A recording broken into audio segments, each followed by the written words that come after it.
On May 7th, I had a very productive conversation with the Chief of Police of Atwood, Illinois.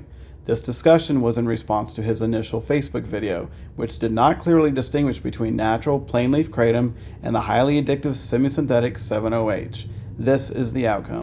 Yesterday I did a video about a substance called kratom. Now, I'm not above admitting when there are things that I could do better, and so there's something that I need to clarify about that video. Now, first of all, I want to say that the original intent of that video was to spread awareness to parents about a substance that was out there and was easily accessible and could possibly do harm to their children. I still stand by that intent.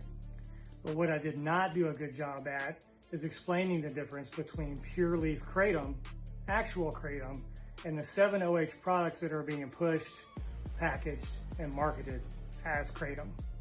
Kratom is a plant, and 7-OH is an active alkaloid that comes from kratom. The percentage of 7-OH in kratom in its plant or leaf form is very, very minute. It's only in trace amounts, and it only amounts to a fraction of 1%. Now, kratom has been around for a long time, and when it first hit the market, it was sold in a leaf or powder form. In that form, there was little to no 7-OH content. The biggest pushback that I had yesterday in my video was that 7-OH is the problem. Kratom is not the problem. And I agree with that statement. 7-OH is the alkaloid. It causes the opioid-like effect.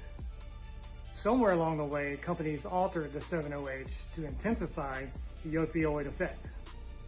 So now what we have is a bunch of very potent 7-OH products that are being marketed, packaged, and sold as kratom when they're not actually kratom. So unfortunately, we've gone from natural leaf kratom that could actually have some kind of natural benefits to it to an altered form in 7-OH that is not actually kratom, but it's being marketed and sold as kratom, and it actually has the potential for being dangerous.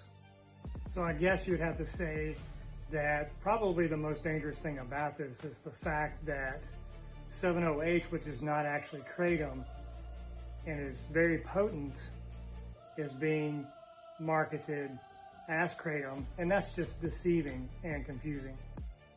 So I want to apologize for not explaining these differences, and in doing so, or in not doing so rather, creating some confusion. So after my video, I had a very good conversation with a gentleman who is in the kratom business and has been for quite some time. And I want to give a shout out to him. He doesn't want his name to be public, and I understand that, but I want to give him some credit for being willing to have a conversation with me about this. So thank you for your time. I hope I was able to clear this issue up. Until next time, take care of yourselves and each other.